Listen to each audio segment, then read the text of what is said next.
এত বড় হিম্মত, আমার মাথার দাম ঘোষণা করা হচ্ছে 1 কোটি টাকা। এত বড় হিম্মত। আমরা কোনো অহিংস নীতিতে বিশ্বাসী नहीं सकता, कोई रुक नहीं सकता। बाबरी मस्जिद होगा होगा होगा, ये मेरा मुसलमान के वादा। 11.5 কোটির মধ্যে 4 কোটির বেশি মুসলমানের বাস, সেখানে আমরা একটা বাবরি মসজিদ করতে পারবো না?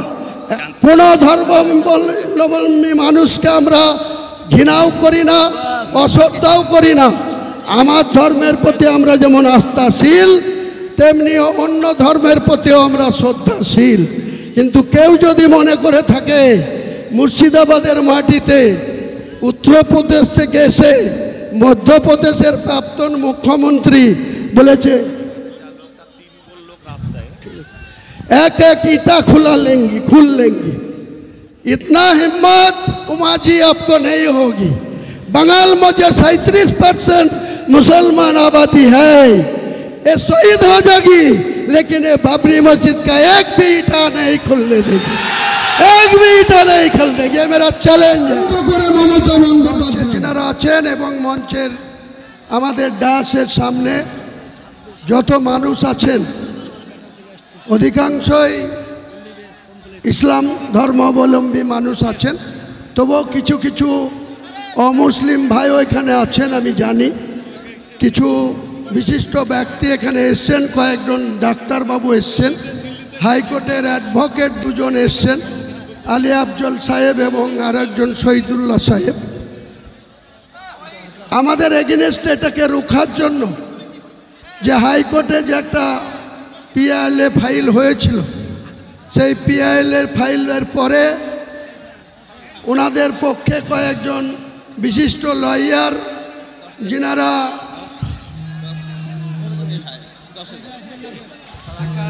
ঠিক আছে আমি কথা বলছি তো জান,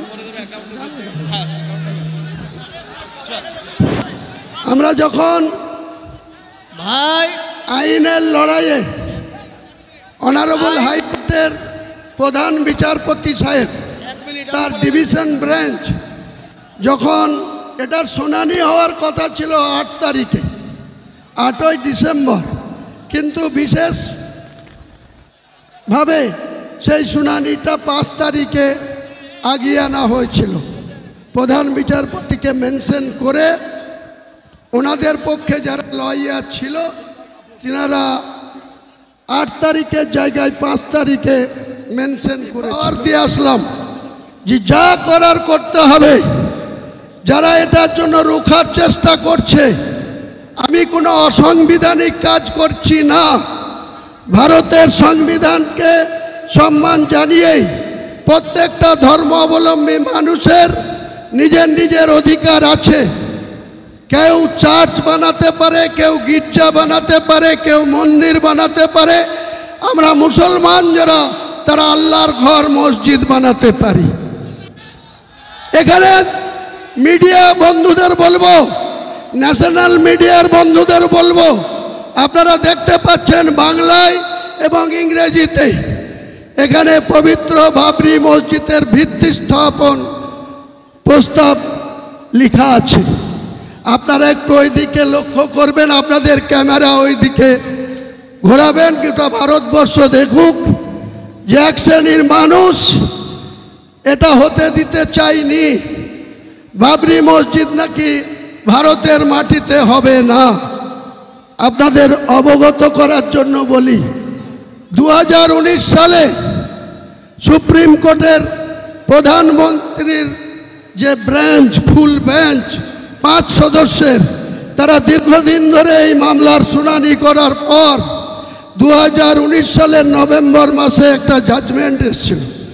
সেই জাজমেন্টে কোনো পেপার ছাড়াই প্রত্যেকটা মানুষের অধিকার, যার ডিড এবং ডিডের বলে যার মিউটেশন, কনভার্সন, অর্থাৎ কাগজ কলমে যে মালিক, সেই মালিকানার প্রত্যেকটার অধিকার আছে।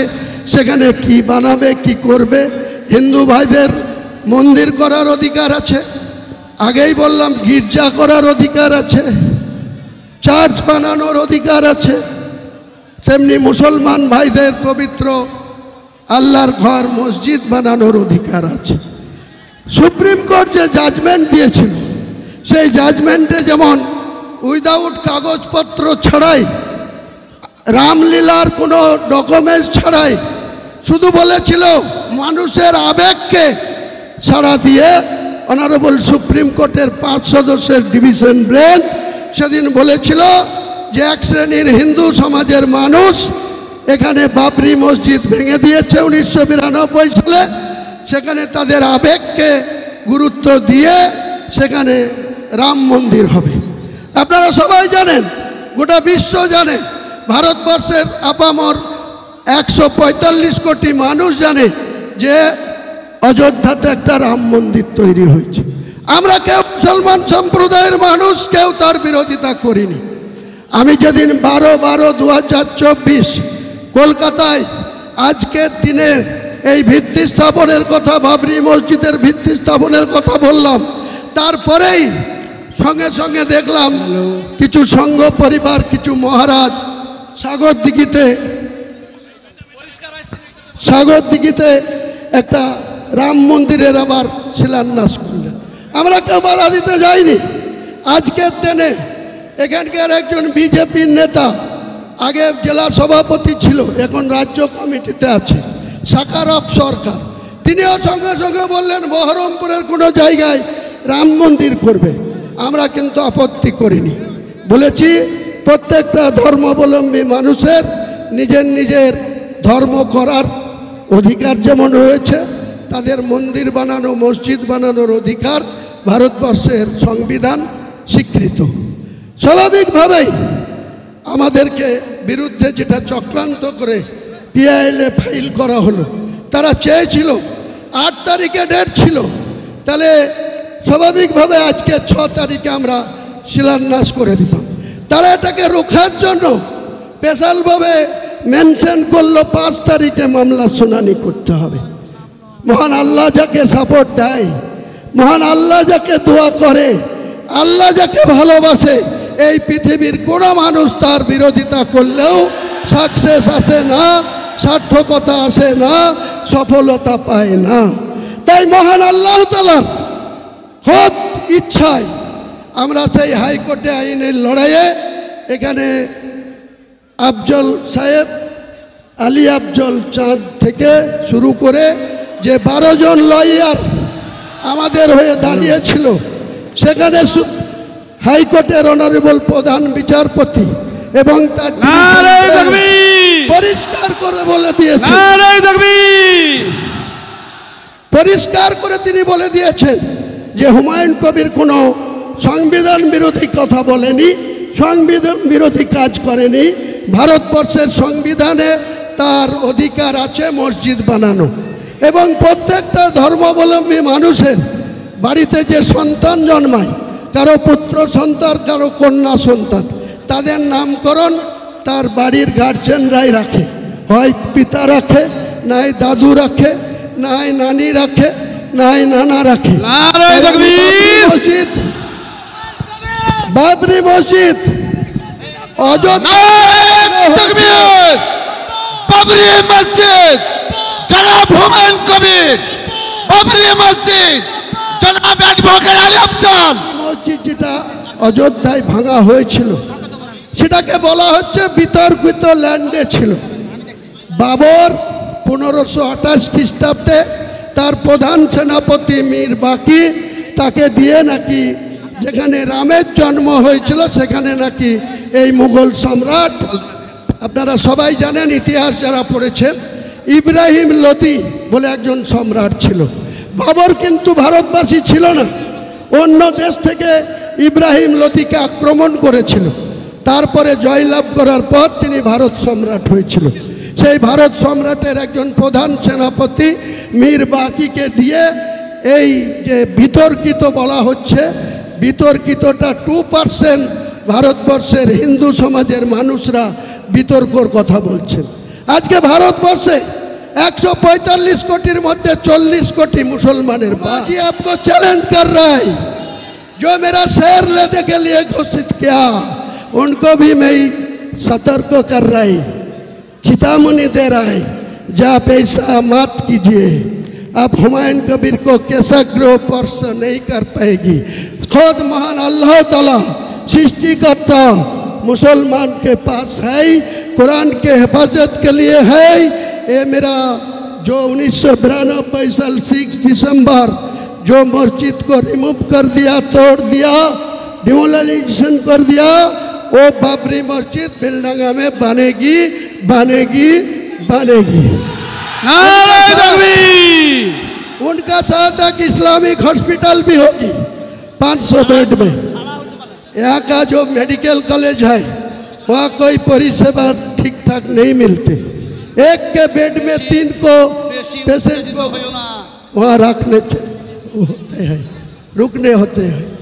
तो मैं यही बोलना चाहते हूँ, यहाँ शुद्ध मस्जिद नहीं बनेगी, हॉस्पिटल भी बनेगी, मेडिकल कॉलेज भी बनेगी, एक रेस्टोरेंट कम होटल भी बनेगी, एक पार्क भी बनेगी, एक हेलीकॉप्टर नामने के लिए एक हेलीपैड भी बनेगी। Total budget 300 crore, total budget 300 crore. मेरे को इंडिया को एक बहुत बड़ा शिल्पपति, उनको 4000 करोड़ का फाइल है, वो मुझे वादा किया आपको टास्क में 80 करोड़ रुपया भेजूंगी। तो वो अकेला कॉपी है। भारतवर्ष का मुसलमान के ज्यादा से ज्यादा पैसा है। कौन रोकेगी बाबरी मस्जिद, कौन रोकेगी इस्लामिक हॉस्पिटल, कौन रोकेगी या विश्वविद्यालय, कोई रोकने वाला नहीं है। मैं यही वादा कर रहा है, आपको जानकारी के लिए बोल रहा है। आज कोई पॉलिटिकल बात नहीं बोलूँगी।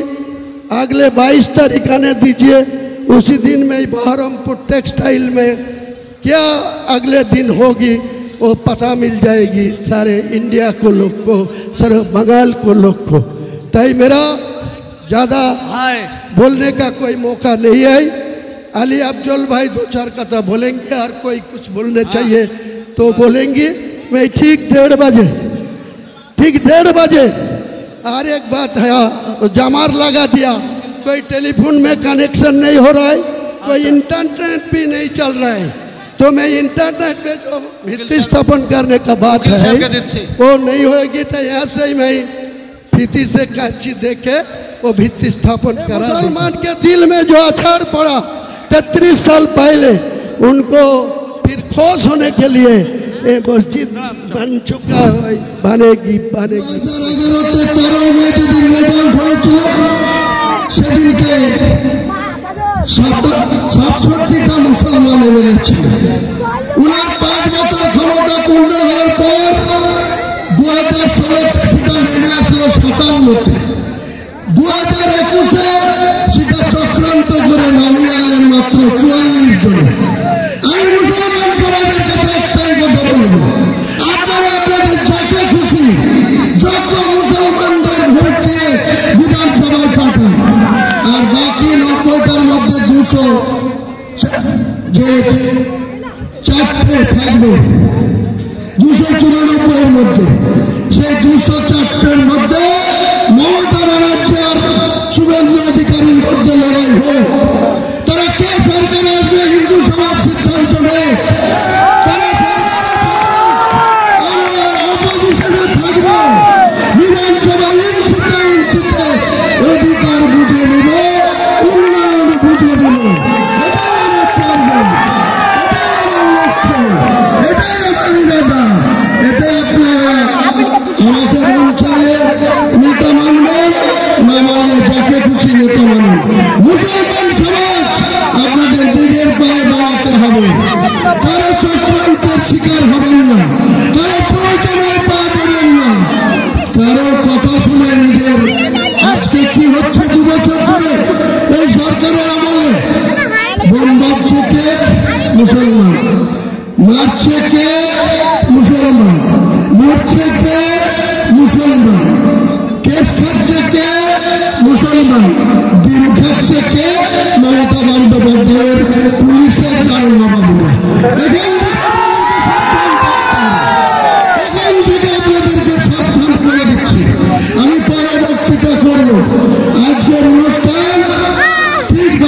সময় কোরআন খতম হবে। পবিত্র কোরআনের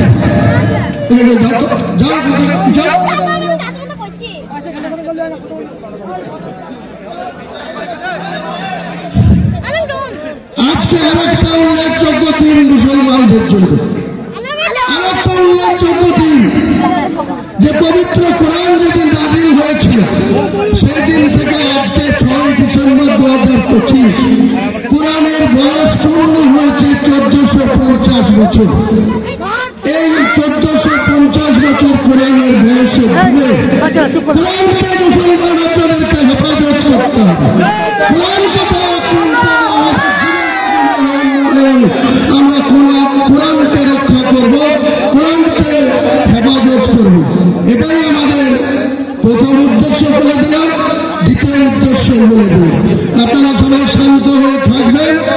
আমরা ঠিক বেলা 12টায় এখানে পবিত্র কোরআনের খতম করা হবে। 1.5 ঘন্টা লাগবে না, 2 ঘন্টা লাগবে। অনেক হাফেজ সাহেব যারা কোরআন মুখস্থ তারা কোরআনের খতম শেষ হওয়ার সঙ্গে সঙ্গে এখান থেকে রিমোটে যে জায়গাতে আমার ভিত্তি স্থাপন হবে। আপনাদেরকে আরো একটা কথা বলে রাখি, বেলনগর প্রশাসনের লাগাতার বিরোধিতার জন্য আমি 25 কোটি জায়গা সাধারণ মানুষের কাছে এখনো ওপেন করিনি। শুধুমাত্র 3 কাটা জায়গার উপরে, আমার ট্রাস্টির জায়গার উপরে এত বিরোধিতা সত্ত্বেও আমরা আজকে ভিত্তি স্থাপন করছি। 25 বিঘা জায়গার মধ্যে ইসলামিক হসপিটাল হবে, বিশ্ববিদ্যালয় হবে, পার্ক হবে, হেলিপ্যাড হবে এবং একটা মুসাফিরখানা হবে। এটা পূর্ণাঙ্গ রূপ দিতে যত কোটি টাকা খরচ হোক, মুর্শিদাবাদ সহ মালদা, উত্তর দিনাজপুর, উত্তর 24 পরগনা, দক্ষিণ 24 পরগনা, হাওড়া, হুগলি, বীরভূম, 2 বর্ধমান, 2 মেদিনীপুর, প্রচুর মানুষ আর্থিক সহযোগিতা করবে। পাশাপাশি আপনাদেরকে খুশি খবর, নাম করতে তিনি নিষেধ করেছেন। এই ইন্ডিয়ারই একজন মুসলমান আগামী 1 মাসের মধ্যে 80 কোটি টাকা আমার এই সংস্থাকে দেবে। 80 কোটি টাকা হোয়াইট মানি, তার কোম্পানি থেকে 80 কোটি টাকা আমাদের এই সংস্থাকে তিনি বাবরি মসজিদ এবং আমার ট্রাস্টিকে সহযোগিতা করবে। ইনশাআল্লাহ টাকার কোনো অভাব হবে না। রাজ্য সরকারের কোনো দেওয়ার দরকার নেই। রাজ্য সরকারের টাকায় আমি মসজিদ করব না, তাতে মসজিদের পবিত্রতা নষ্ট হবে। এটা আমি কোনো মতে গ্রহণ করব না। এটাই হচ্ছে আমার উদ্দেশ্য। আপনারা চুপচাপ থাকুন, শান্তভাবে থাকুন। যারা বাইরে থেকে এসছেন তারা আমাদের ভলেন্টিয়ারদের সাথে যোগাযোগ রাখবেন। তারা আপনাদের সামান্য লাঞ্চের বা বিরিয়ানির প্যাকেট দেবে। লোকাল ভাইদের অনুরোধ করে বলবো, এত লোককে আমি আপনাদের কোনো অতিথিয়তা আপ্যায়ন করতে পারবো না, আমাকে ক্ষমা করবেন। পরে একদিন খাওয়া দাওয়ার প্রতিযোগিতা হবে, দরকার হলে 10 লাখ লোক ডেকে খাওয়া দাওয়া করবো, সেদিনকে আপনারা খাবেন। আজকে আপনারা একটু, আমরা যেমন রোজা রাখি সেরকম লোকাল লোক, জেলার লোক, বিভিন্ন ব্লক থেকে আসা লোক আমার কথাটা মেনে নেবেন, সহযোগিতা করবেন। যারা মালদা, ভাঙড়, হুগলি, বীরভূম, বর্ধমান বিভিন্ন জায়গা থেকে আসছে তাদের একটু সামান্য বিরিয়ানির প্যাকেট করা আছে, তাদেরকে আমাদের ভলেন্টিয়াররা পৌঁছে দেবে। আপনারা একটু গ্রহণ করবেন। তাদের সঙ্গে 500 করে পানির বোতল, এছাড়াও কিছু লোক পাউরুটি, কলা নিজে থেকে নিয়ে আসছে, তারা যাকে দেবে আপনারা খেয়ে নেবেন। উনি বক্তব্য নেই। সবাইকে আমার সালাম থাকবেন। ঠিক 12টায় আমাদের মূল অনুষ্ঠান শুরু হবে। আসসালামু আলাইকুম।